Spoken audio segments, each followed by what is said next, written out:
Ne pleure pas. Regarde, le Messie a triomphé. Ainsi, il est digne de prendre le livre et d'en ouvrir les 7 sceaux.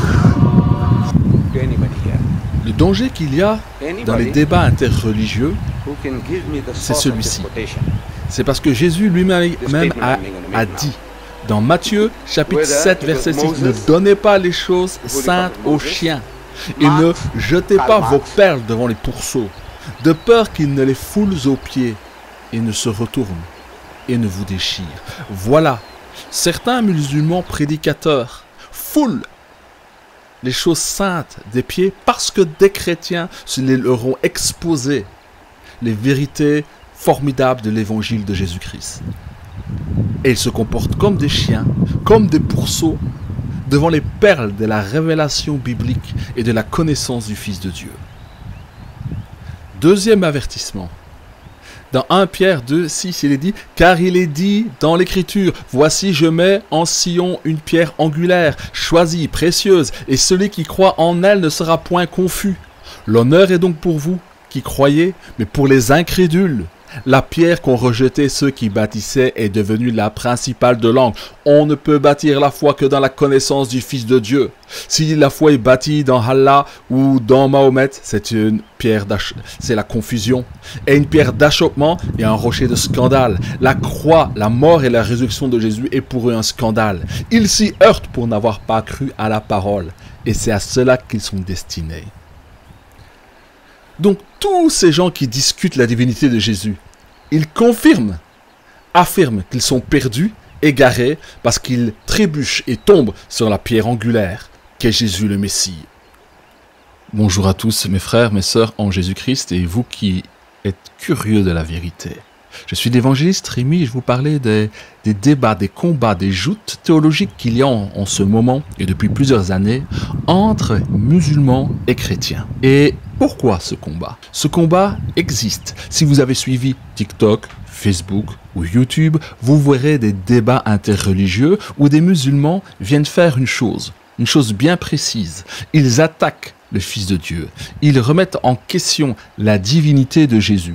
Parce que vous savez, quand vous reconnaissez la divinité de Jésus, quand vous reconnaissez qui est Jésus véritablement, et l'œuvre de sa mort et de sa résurrection, vous êtes contraint et amené à vous convertir. Alors, pourquoi ce combat?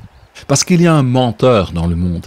Il y a l'esprit du mensonge. Il y a l'esprit du mal, de Satan, le diviseur, le diabolos. Celui qui ment, qui égorge et qui vole. Dans 1 Jean chapitre 2, verset 22, il est dit « Qui est menteur? Sinon celui qui nie que Jésus est le Messie. » Alors quand on dit le Messie, c'est celui qui doit venir régner sur la terre pour la gloire du Père de Dieu. Celui-là est l'Antichrist qui s'oppose au Christ. Et quand il s'oppose, il fait quoi? Il nie le Père et le Fils. Donc il nie la révélation de la divinité. Il nie la révélation d'Adonai Elohim. Il nie la révélation du Dieu Tout-Puissant, de l'Éternel, de Yahweh, par le Père et le Fils. Quiconque nie le Fils n'a pas non plus le Père. Quiconque confesse le Fils a aussi le Père. Alors vous savez, qu'est-ce qu'il faut confesser du Fils? Il faut confesser que Jésus est le Fils unique, qui est sorti du sein du Père, qui est participant pleinement de la nature divine et qui s'est incarné. Ce que je vais vous expliquer va vous aider à faire face à toutes ces diableries, il faut le dire, qui attaquent la divinité de Jésus. Dans ces débats interreligieux, il y a une chose qui n'est jamais mise en avant par les chrétiens, c'est qu'il faut comprendre et utiliser les textes qui expliquent que Jésus existe avant de naître, qu'il est la parole, qu'il est le Logos, qu'il est le Fils unique de Dieu qui est dans le sein du Père. Écoutez, Jean, chapitre 1, versets 17 à 18. « Car la loi a été donnée par Moïse, la grâce et la vérité, c'est-à-dire la révélation, sont venues par Jésus le Messie. Personne n'a jamais vu Dieu. Le Fils unique qui est dans le sein du Père est celui qui l'a fait connaître. » Voilà, Jean veut nous dire que le Fils unique est la vie éternelle qui était auprès du Père, le Logos, qui est venu, l'expression parfaite de la divinité. Lui est venu dans le monde et il a fait connaître le Père car lui, Jésus, l'a vu. Il y a beaucoup de textes qui disent cela. Mais mes frères, mes sœurs, la révélation que tu as de Jésus par le Saint-Esprit. Il y a un Jésus avant son incarnation, c'est la préexistence du Messie. Il y a Jésus dans son incarnation et il y a Jésus dans sa résurrection. L'incarnation de la parole, l'incarnation du Verbe de Dieu et qui devient par son incarnation l'homme Jésus. Donc, pendant l'incarnation, comprenez bien mes frères et mes sœurs, c'est une doctrine, quelque chose qu'il ne faut pas... qui ne doit pas être obscur à vos yeux, à votre cœur. C'est que quand la parole, le Verbe, le Fils unique de Dieu s'incarne, il a une double nature. C'est-à-dire qu'il est ce qu'il est et a toujours été, mais il se dépouille de sa puissance, de son omniscience, de son omnipotence, de son omniprésence. Il se réduit pour devenir un simple homme. Hébreux 10.5 dira, c'est pourquoi Christ, le Messie, entrant dans le monde. Donc il vient de l'au-delà, de cet autre monde, dans ce monde-ci. Dit, tu n'as voulu ni sacrifice ni offrande, mais tu m'as formé un corps. La formation du corps du Messie, par l'incarnation. Tu n'as agréé ni holocauste ni sacrifice pour le péché. Ce ne sont pas des bêtes qu'on égorge qui peuvent pardonner les péchés, mais ces animaux qui étaient égorgés, sacrifiés, annonçaient le sacrifice véritable du Messie, de l'agneau de Dieu. Alors, le Messie dit, j'ai dit, voici, je viens pour faire, ô Dieu, ta volonté. Alors pourquoi il dit « ô Dieu » ? Parce qu'il est vraiment pleinement homme. Et en étant pleinement homme, son Père, il l'appelle Dieu. Vous voyez ? Jésus, dans toute son incarnation, dans toute sa vie d'homme, n'a jamais appelé Joseph son Père. Son Père, celui qu'il a engendré dans l'humanité, qu'il a fait venir dans le monde, est Dieu, son Père, le Créateur, annoncé par l'ange Gabriel à Marie. Parce qu'il est dit que c'est la puissance du Très-Haut qui va te couvrir, Marie. Et l'enfant qui naîtra de toi est le Fils du Très-Haut. Voici le miracle de l'incarnation. Je vous ai montré la préexistence du Messie, l'incarnation du Messie. Et maintenant, il y a une chose qu'il ne faut pas oublier. Si vous voulez comprendre celui qui est le chemin unique qui conduit vers le Père et obtenir le salut, il faut reconnaître une chose, c'est que Jésus est le ressuscité.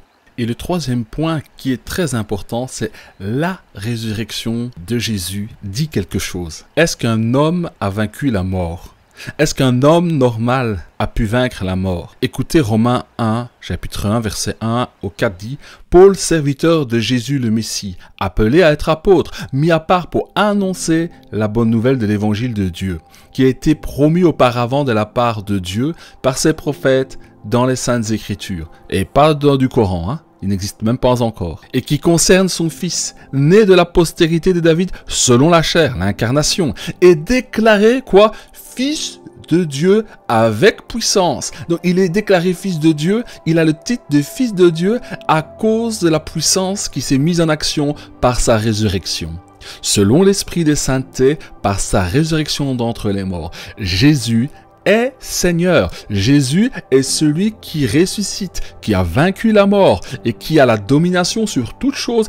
Même dans la mort, il ressuscite à la gloire du Père, à la gloire de la divinité. La résurrection démontre que Jésus a le pouvoir de donner sa vie et de la reprendre. Mais aussi, la résurrection permet de communiquer à tout homme qui croit en lui la vie de l'esprit, la vie éternelle. Il a autorité sur toute chair, il a autorité sur la mort, il a autorité sur la porte qui conduit à la vie ou à la mort. Car il a été asseoir sa domination même dans la mort. Une autre chose qui montre quelque chose de formidable. La divinité de Jésus ne peut être niée. Colossiens, chapitre 2, 2 à 9 dit « Car en lui, Jésus donc, habite corporellement, donc dans un corps, toute la plénitude de la divinité. Vous avez tout pleinement en lui, qui est le chef de toute domination et de toute autorité. » Donc, en Jésus habite toute la plénitude de la divinité, c'est-à-dire omniscient, omnipotent, omniprésent, sainteté, plénitude parfaite. Tout habite corporellement dans le Messie. Par l'incarnation, quelque chose de miraculeux a été fait, c'est que ce corps a été donné au Messie et c'est à lui qu'il est donné de manifester le Dieu invisible et de le faire connaître, de le rendre tangible, accessible et de communiquer la vie éternelle, la vie du Saint-Esprit à tous ceux qui croiront en son nom.